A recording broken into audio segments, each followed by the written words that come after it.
अगला जो टॉपिक है हम उसमें स्टडी करेंगे lymphatic drainage of the genetic urinary system. सबसे पहले बात करें इसमें किडनी की।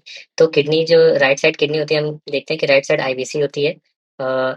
राइट साइड आईवीसी होती है और ये आईवीसी जैसे राइट साइड है और लेफ्ट साइड एओर्टा होती है। तो इसको ध्यान रखना है, कैसे याद करेंगे। जैसे किडनी है, तो जो किडनी है बेसिकली उसका जो नोड होगा ये कैवल नोड होगा, फिर कैवल के आगे होगा और फाइनली आईवीसी और एओर्टा के बीच में जो नोड्स होंगे उसमें होगा राइट साइड में, जबकि लेफ्ट साइड में एओर्टा के बगल में होगा और एओर्टा के आगे होगा। तो अगर हम बात करें राइट किडनी की, तो सबसे पहले पैरा केवल लिम्फ नोड सप्लाई करते हैं, फिर प्री केवल और इंटर एओर्टो केवल। फिर अब बात करें लेफ्ट साइड की, तो लेफ्ट साइड में पैरा एओर्टिक और pre aortic lymph node supply करते हैं। तो जो इसमें जो पैरा केबल लिम्फ नोड होता है, पैरा केबल लिम्फ नोड जो रहता है वो एड्रिनल को भी सप्लाई करता है और पैरा एओर्टिक जो रहता है वो लेफ्ट एड्रिनल को सप्लाई करता है। अब बात करें यूरेटर का, तो यूरेटर को हम 3 पार्ट में डिवाइड कर लेते हैं, अपर, मिड और लोअर। तो जो अपर पार्ट रहता है यूरेटर का, अपर पार्ट जो यूरेटर का रहता है उसकी सप्लाई किडनी की तरह लिम्फेटिक ड्रेनेज सेम होता है उसका, और किडनी का लिम्फेटिक ड्रेनेज सेम होता है। जबकि मिड की बात करें तो मिड की जो सप्लाई होती है वो कॉमन इलियक आर्टरी से के अलोंग जो लिम्फ नोड्स होते हैं उसमें सप्लाई करता है, तो कॉमन इलियक लिम्फ नोड में सप्लाई करता है। जबकि जो लोअर मोस्ट या डिस्टल पार्ट होता है यूरेटर का, वो इंटरनल और एक्सटर्नल आइलियक लिम्फ नोड को सप्लाई करता है। अब बात करें ब्लैडर की, तो ब्लैडर जो रहता है, ब्लैडर को जो डोम पार्ट होता है वो एक्सटर्नल आइलियक को सप्लाई करता है, जबकि लेटरल वॉल ऑब्ट्यूरेटर और एक्सटर्नल आइलियक को सप्लाई करते हैं। जबकि ट्राइगोन जो रहता है वो इंटरनल आइलियक को सप्लाई करता है। ट्राइगोन इंटरनल आइलियक हो गया, लेटरल वॉल ऑब्ट्यूरेटर हो गया और डोम हो गया एक्सटर्नल आइलियक।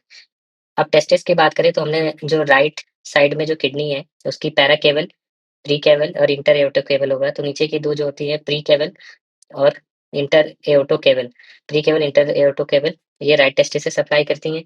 जबकि लेफ्ट टेस्टिस की बात करें, तो लेफ्ट टेस्टिस जो रहता है पैरा एओर्टिक सप्लाई होती है। अब एक एक ऑर्गन वाइज देख लेते हैं। तो किडनी की बात करें, जो राइट किडनी होता है, राइट किडनी, राइट किडनी में जो सप्लाई होता है पैरा केवल, फिर पैरा केबल के बाद प्री केबल और फिर इंटर एओर्टो केबल। फिर लेफ्ट किडनी की जो सप्लाई होती है वो होती है पैरा एओर्टिक, फिर प्री एओर्टिक। और एड्रिनल ग्लैंड की बात करें, तो जो राइट साइड में एड्रिनल ग्लैंड है सबसे ऊपर क्या है, पैरा केबल। तो पैरा केबल जो राइट साइड में पैरा केबल को सप्लाई करती है, जबकि लेफ्ट साइड में क्या है, पैरा एओर्टिक, तो पैरा एओर्टिक को सप्लाई करती है। तो हमें क्या ध्यान रखना है, जो किडनी की लिम्फेटिक जो सप्लाई होती है वो अलोंग द रीनल वेन होती है। रीनल वेन से फिर रीनल वेन में होती है और फिर उसके बाद वो एओर्टा और आईवीसी के पास चली जाती है। इसको हम लोग बोलते हैं लंबर लिम्फ नोड्स। फिर यूरेटर की बात करें, तो यूरेटर को 3 पार्ट में डिवाइड किया है। अपर थर्ड, अपर थर्ड जो रहता है सेम एज किडनी होता है। मिडिल थर्ड की बात करें तो कॉमन आइलियक होता है। लोअर थर्ड तो इंटरनल एंड एक्सटर्नल आइलियक। फिर ब्लैडर की बात करें, तो ब्लैडर में जो डोम होता है वो एक्सटर्नल आइलियक। फिर ट्राइगोन जो रहता है वो इंटरनल आइलियक, ट्राइगोन जो रहता है इंटरनल आइलियक। और लेटरल ब्लैडर वॉल ऑब्ट्यूरेटर और एक्सटर्नल आइलियक। तो हम ब्लैडर की जो लिम्फ नोड होती है वो कैसे याद करेंगे, एक्सटर्नल आइलियक जो रहता है वो डोम जो एक्सटर्नल आइलियक को सप्लाई करता है। ट्राइगोन जो रहता है वो इंटरनल आइलियक को सप्लाई करता है। लेटरल वॉल जो रहता है वो ऑब्टूरेटर और एक्सटर्नल आइलियक को सप्लाई करता है। ये फाइनली जो रहते हैं सारे के सारे कॉमन आइलियक में जाते हैं। कॉमन आइलियक जो रहता है ये ड्रेन करता है पैरा एओर्टिक, पैरा एओर्टिक। तो हम जो ब्लैडर की नोट्स होती हैं उनको याद करने के लिए याद कर सकते हैं EOICP। तो मतलब सबसे पहले external iliac, obturator, internal iliac, फिर ये फाइनली ड्रेन करते हैं कॉमन आइलियक और पैरा एओर्टिक में। अब बात करें प्रोस्टेट की, तो प्रोस्टेट जो रहता है वो सप्लाई होता है EOI प्लस S होता है। तो ये हो जाएगा external iliac, internal iliac, obturator और साथ में सैक्रल। फिर उसका सेमाइनल वेसिकल, सेमाइनल वेसिकल जो रहता है वो आइलियक ग्रुप ऑफ नोड्स में सप्लाई करता है, एक्सटर्नल या इंटरनल आइलियक। अब जो ये प्रोस्टेट होता है, हमने क्या याद किया था कि जो ईओआई जो ग्रुप ऑफ लिम्फ नोड्स है, उसमें ब्लैडर जो है फाइनली कॉमन आइलियक और कॉमन आइलियक और पैरायोटिक को सप्लाई करते हैं।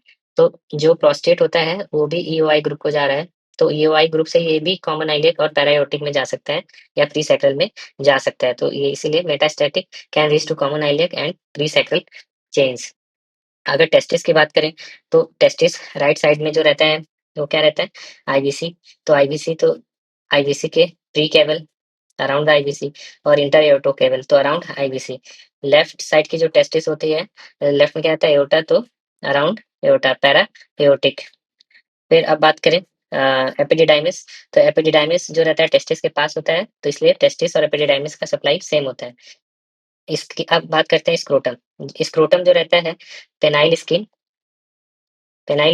और जो स्क्रोटम होता है, उसकी सप्लाई जो रहती है, वो सुपरफिशियल इंग्वाइनल लिम्फ नोड्स होती है। तो पेनाइल स्किन और स्क्रोटम, ये पूरा स्किन स्क्रोटम तक जा रहा है, तो सुपरफिशियल इंग्वाइनल लिम्फ नोड्स होता है। फिर अगर हम डिवाइड करें पेनिस को आगे से, तो ये ग्लैंस हो गया।